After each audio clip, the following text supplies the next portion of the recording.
Welcome to Agri-Pulse Newsmakers, where we aim to take you to the heart of ag policy. I'm your host, Lydia Johnson. This week, we'll take you into the Department of Agriculture for a conversation on how President Donald Trump's agriculture agenda has been advanced this year. Deputy Ag Secretary Stephen Vaden will join us to discuss an awaiting economic assistance package, trade, and beef prices. To begin, farmers finished this growing season with mounting concerns about the farm economy, rising input costs, loss of markets, and falling crop prices. We asked Deputy Ag Secretary Stephen Vaden what he's hearing during visits across the U.S. and how he views the farm economy right now. Well, my view of the farm economy is that we're trying to get up to speed after treading water for the past 4 years. There's been a tremendous focus on trade this year. But what's important to remember is that for the prior 4 years, it was the policy that there would be no new trade agreements. So we are literally taking off from a dead stop and trying to get up to speed. That takes time, but I'm glad as we've gotten into the third and fourth quarter of this year that we now have wins on the board. We've got China. We've got those countries in Southeast Asia like Cambodia, Thailand, and Vietnam. We've got completely new markets like Uzbekistan. And we're busting down trade barriers in Central and South America. And all of this, when added on top of the China baseline, is new demand for American agricultural goods. So going into 2026, I see us having momentum beginning to build up as we rise from the dead stop of the past 4 years. And there's still generally, pretty strong support from farmers for the administration's trade policy, but tariffs have raised input costs and, really impacted crop prices. Secretary Rollins calls it a complete realignment of the world economy, and in September said the golden age for American farmers is around the corner. I mean, when should farmers expect this, the golden age for this all to come around? Well, first, it's important to remember the president has removed tariffs on many agricultural inputs now that he has these new trade frameworks and trade deals in place, most notably on fertilizer. Farmers are seeing that immediately. Second, the One Big Beautiful Bill Act is something that's long overdue, and it kicks in October of 2026. We've got reference prices that actually reflect the raised cost of production caused by the past 4 years of inflation. And for the first time ever, producers will not have to elect between ARC and PLC for next year. We'll do the calculation for them, and whichever winds up being the greatest benefit to their bottom line is what we will pay them. What we're focusing on now is building a bridge, as I first said at the Farm Progress Show back in Illinois this summer, to get them to the One Big Beautiful Bill Act start date next year. Yeah, and let's talk a little bit more about that bridge. I mean, Ag Secretary Brooke Rollins says that an economic assistance package could be due next week. I'm curious, what can you tell us about the size and scope of that package? Well, it's been publicly reported we've set aside funds. We've set aside all that we can do here within our current authorities without additional help from Congress in order to try to take care of the harms that have built up over the past several years in farm country. We know that we've got Chinese now buying soybeans, but we know that soybean farmers suffered until that deal was worked out. But we also know there are non-trade related harms, at least non-China trade related harms, affecting other commodities like cotton, for example. And we need to take that into account as we think about the numbers that we need to be providing to farm country with the monies we have available. Fortunately, all of our USDA employees, those computations are wrapping up, and as the Secretary has noted, we will soon be announcing the program and how producers can look forward to it in the new year. And Chairman Thompson confirmed to our team this morning, actually, that would include, tariff-related losses, but also losses for, lower crop prices this year. Which farmers could benefit from this package? I think it's going to be a wide scope of farmers because, unfortunately, with lower commodity prices, that's affecting things across the board. And it's not all trade related. For example, I want to go back to soybeans since that has been a primary focus of so many in the non-ag news media over the past year. If you look at the price per bushel of soybeans before the China trade deal was announced and compare that to the price per bushel that it was in 2024, you'll see almost no difference. We're talking a few cents. So the overall effect on American agriculture with regards to low prices, it's not solely a trade phenomenon. It's not primarily necessarily a trade phenomenon, particularly not with China. We've got a supply and demand imbalance. And that's what we've got to work out because currently We've got a lot of supply because God has blessed this country with a great bounty and all of our farmers with it. I know that many of our corn and soybean and even cotton farmers have had some of their best crops that they've ever seen. And we've got to find buyers, both internationally and domestically, for that bounty. And I want to dive a little bit more into this aid package before we move on to more of those broad trade questions. But you mentioned those soybean growers and some of those row crops. But will this payment package be strictly for row crops, or is there an opportunity for forestry, alfalfa, specialty crop growers to be included in that as well? We've certainly heard from the specialty crop community. As you know, with the non-large commodity crops, that's a more difficult calculation. You even saw that with some of the disaster relief programs that Congress created that we paid out over the summer and are continuing to pay out. Our supplemental disaster relief program, phases 1 and 2. The calculations for the specialty crops were a little more complicated than they were for the row crops. That's some of what we're dealing with. I'll leave it to the Secretary to announce the details. And you've previously said that the aid package will account for recent increases in commodity prices, but Senate Ag Chairman John Boozman told our team this week that the administration should be cautious about major recalculations based on the latest price movements. I mean, how are you addressing those concerns and collaborating with Congress to establish this package? I've spoken with Chairman Thompson just last week. As a matter of fact, the day before Thanksgiving, many of his subcommittee chairmen.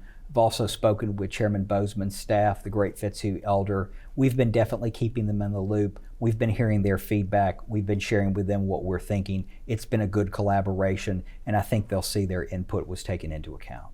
Okay. And originally there'd been kind of a $12 billion price tag floated on that. Is that still potentially what will be in this aid package? How it gets divided up between what commodities, that's obviously what the announcement's going to be.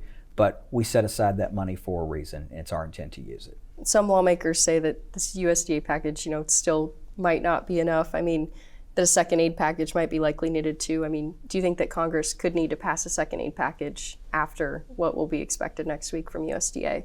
Obviously, if Congress passes a program, we'll be happy to work with them on it, provide whatever technical assistance is needed, and administer it in Trump time.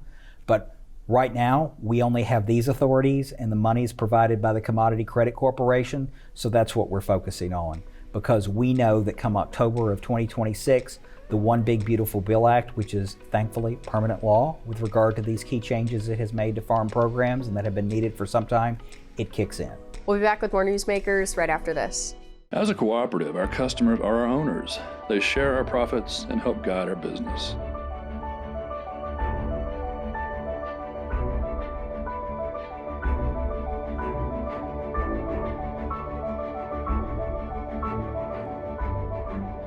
We're not just another lender. We're Farm Credit, and we're here for you. I think some of sustainability to farmers just comes second nature. If you asked a farmer, are you sustainable? They'd probably look at you maybe a little funny and say, I don't think I'm doing anything that special, but it really is just what they do. We're all farmers, and our goal is taking the best care of our land, our cattle, our natural resources. This is my sustainability story.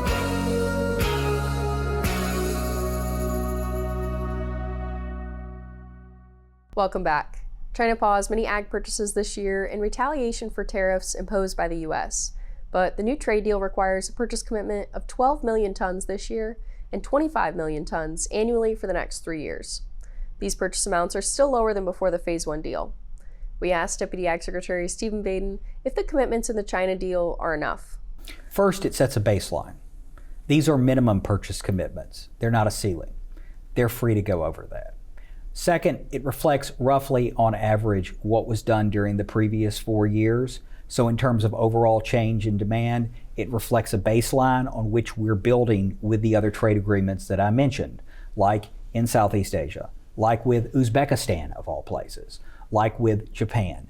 These ancillary trade agreements that are in addition to the China one that's been so many people's primary focus, this represents new demand. And I want to emphasize, it's not limited to row crops. One of the biggest barriers that we face in American agriculture are the European Union's effort through geographic indicators to box out so many of our products because they want to essentially try to get a monopoly on a name.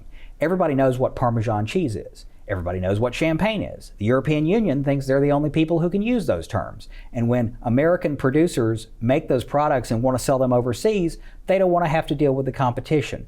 One of the things that I am happiest to see is that Jameson Greer, when he was in Southeast Asia, when he's been dealing with these countries in our own hemisphere, he is for the first time successfully knocking down these non-tariff trade barriers, like the European Union's effort to essentially keep you from calling a common name, and they're falling, and countries are agreeing to that, and that's providing us new market access. That is at least as important in the long run as some of these tariff trade barriers that are being broken down are. And I'm happy to see it's a full court press on ag. I mean, even if China, though, like to circle back, but even if China fulfills the agreement recently announced by the Trump administration, farmers have still lost, half of their normal exports to China this year. I mean, how do they, you mentioned some of those other trade agreements, but catch up, fulfill that, send product elsewhere? Well, let's take soybeans. If I look at the price of soybeans right now, it's popped more than $1 from what it was in 2024.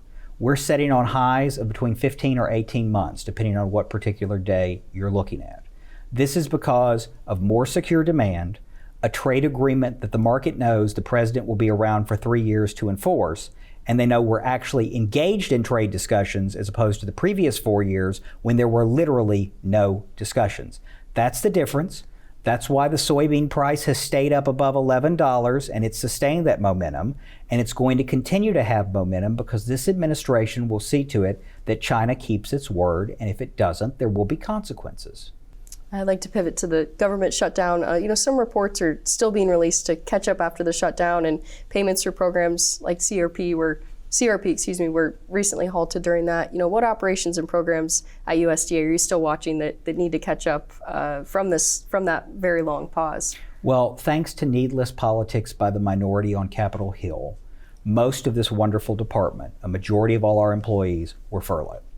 That included much of the key staff in the Research, Education, and Economics Division, which produces the data on which farmers rely. That was needless, it was stupid, it was self-harming, and the minority should have never done that. But I am grateful that as part of the compromise that Congress reached, with the exception of our Forest Service, which unfortunately must ride on Interior's appropriation bill, the rest of this department has full year funding. Whatever happens in January, and in particular with regard to these reports, we've got funding through the end of the fiscal year. They're going to catch up and we'll get back on track, and we're once again issuing the flash trade reports that the market depends on, and we'll get the data out. You've canceled or delayed a number of important reports. The farm income forecast this week, for example, delayed. I'm curious, hasn't, the loss of personnel this year, has that impacted the delay of those reports as well? Many of those economic reports. No, what's impacted this is for the nearly a month and a half, we were shut down. We legally could not work on that. If we don't have appropriations, we can't have the employees here to work on it. We'll be back with more from Deputy Ag Secretary Stephen Vaden right after this. Trial lawyers are using a discredited report from a World Health Organization subagency to attack a safe, American-made weed-fighting tool. This critical tool helps keep your food costs down, and without it, food inflation could double. Stand with American farmers and keep trial lawyers' greed out of our farms and food supply. Fight back. Call your local representative. Join us as we celebrate 3 decades of Commodity Classic, agriculture's largest farmer-led event, February 25th through 27th. Experience game-changing solutions. Connect with thousands of forward-thinking farmers and explore innovations from over 400 companies, all focused on powering your farm forward with efficiency and profitability. Housing and registration opens November 6th. Don't miss 30 years of agricultural excellence in the heart of Texas. Welcome back. The high price of beef has been a major concern for President Trump, while the cattle sector has been one of the real bright spots in the farm economy this year. We asked Deputy Ag Secretary Stephen Vaden how beef prices can be lowered without also cutting cattle prices and farm income. What's important is that if we're going to have a healthy supply chain, everybody along that chain needs to be making a little profit, and the consumer needs to be able to pay a price that he or she can afford to pay for a product that they want to buy. And right now, we are seeing the pendulum swing to the extreme of the other side. If you and I were sitting here talking 3 years ago, we'd be talking about the exact opposite circumstance in the cattle market.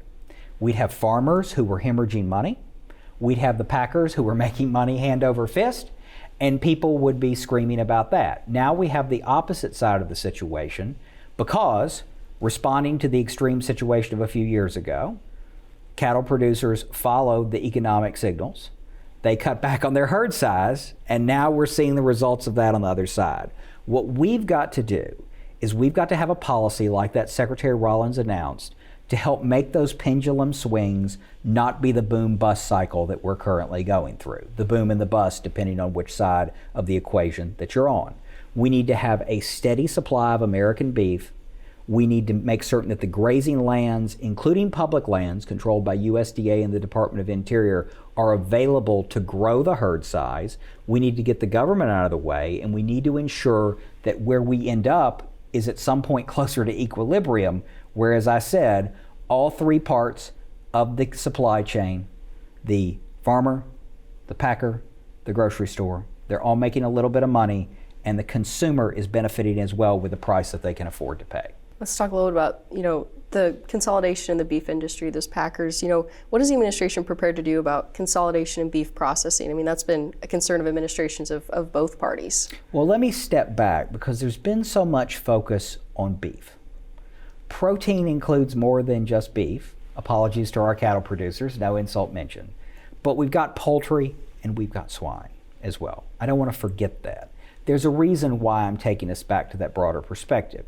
When I look at the situation in beef right now, what I see is, as I mentioned a few moments ago, you've got a major company, Tyson, that has shut down an entire plant and put 3,100 people out of work. They've closed another line in Amarillo, Texas, and gone down to one shift, putting another 1,700 people or so out of work. This is because they've been losing money on it. One of the reasons why they're losing money is because grocery stores are using their own market power to help the consumer and saying, we're not going to allow you to fully pass along to us and force us to pass along to the consumer the even higher price of beef that you're paying to the farmer. Now that's pro-consumer, and that's good, but it doesn't necessarily paint a picture of a huge problem in beef. But when we go to the other sectors of it, like poultry and swine, and I, as a lawyer, take a look at what's happened in the federal courts over the last 5 years, I can find more than one lawsuit where there has either been a settlement or there has been a finding by a federal court that an antitrust violation has occurred in poultry. And we've seen some amazing things. Companies like Walmart, not your typical plaintiff, filing antitrust claims against some of these companies. I think it's reasonable for the Secretary and the President to want to take a second look to make certain that some of those illegalities that were found in prior actions don't continue themselves in all three sectors of the protein industry, and at the same time work toward that happy median that I mentioned earlier, where we're trying to get out of the boom and bust cycle and see to it that we can stay near the center where all three sides are making a respectable profit and the consumer is treated fairly as well. And on the topic of cattle, the border remains closed to Mexican cattle because of New World screwworm. I mean, how long will the border stay closed? What are you watching for to potentially reopen it? We're watching to ensure that there's not going to be a threat to the American cattle herd. You know, the one thing that'll make beef prices go higher? It's if we have a New World screwworm infection. We eradicated that pest 60 years ago. We don't want it back. The president secured the border from illegal immigration. We don't want this fly immigrating over here. So we're working closely with our Mexican counterparts. Both the Secretary and I have met with her Mexican counterpart. We've been very plain to them. We've got people on the ground from our Animal Plant Health Inspection Service. We're not just trusting, we're verifying.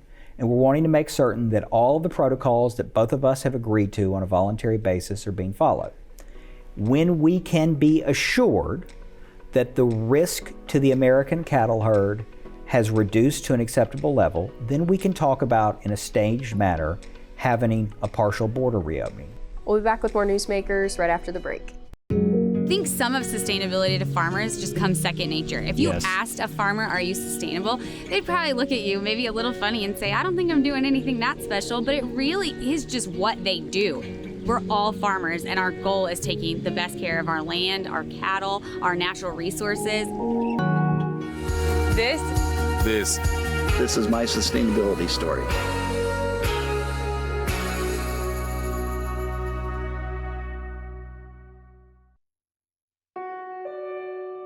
America never stops.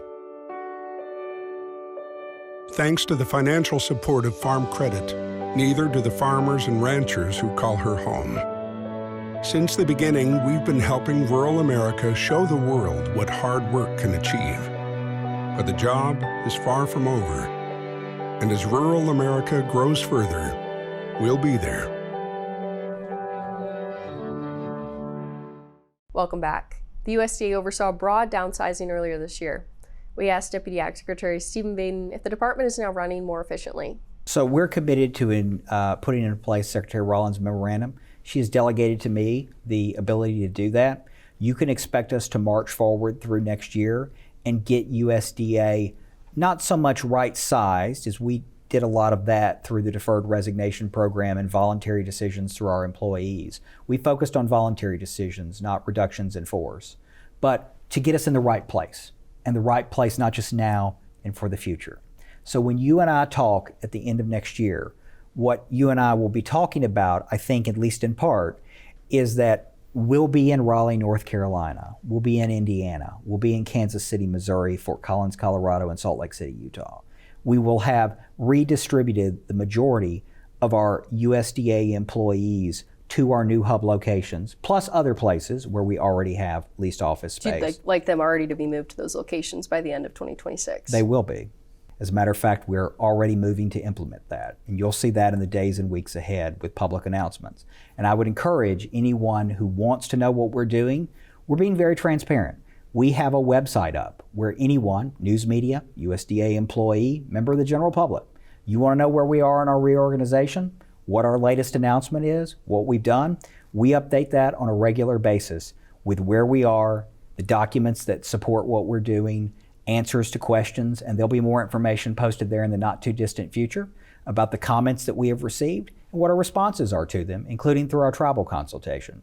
So we're being very transparent, but the future of USDA is in the field because there's no rule here in Washington, D.C., and that's where our employees need to be. And if we're going to stay within our budget, that's where they have to be, because it's absolutely unacceptable that if you are a government employee, you want to start a career with us here at USDA, but you also want to have a family and a backyard, you're doing an hour commute one way, each way.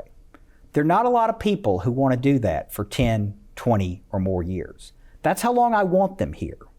And so in order to see to it that we can have those multi-decade employees and the American public can build on the experience that they are able to have on their behalf, we got to put them in places where they can afford to have a family and where the government salary will allow them to live the American dream.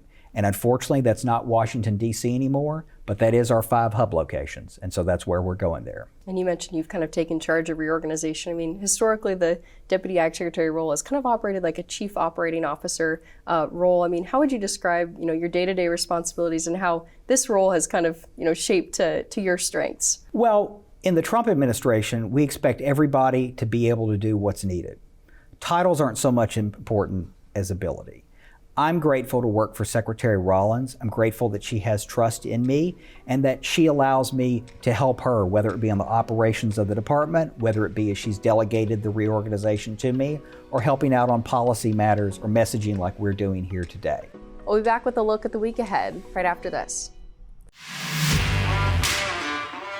Trial lawyers are using a discredited report from a World Health Organization subagency to attack a safe, American-made weed-fighting tool. This critical tool helps keep your food costs down, and without it, food inflation could double. Stand with American farmers and keep trial lawyers' greed out of our farms and food supply. Fight back. Call your local representative. Join us as we celebrate 3 decades of Commodity Classic, agriculture's largest farmer-led event, February 25th through 27th. Experience game-changing solutions, connect with thousands of forward-thinking farmers, and explore innovations from over 400 companies, all focused on powering your farm forward with efficiency and profitability. Housing and registration opens November 6th. Don't miss 30 years of agricultural excellence in the heart of Texas. Thanks for joining us for another episode of Agri-Pulse Newsmakers. Next week, the House Ag Committee will hold Member Day on Wednesday. Ag Secretary Brooke Rollins has teased an aid package for farmers that will be announced next week. Tune in next week and check our website anytime for the latest developments on all things food, farm, and fuel policy. For Agri-Pulse, I'm Lydia Johnson. Thanks for watching. Newsmakers is a production of Agri-Pulse Communications. You can also find our new content on YouTube and wherever you get your podcasts. And don't forget to follow Agri-Pulse and our correspondents on social media to get breaking news and more. For agriculture, trade, food, environment, and regulatory news, your source is agripulse.com.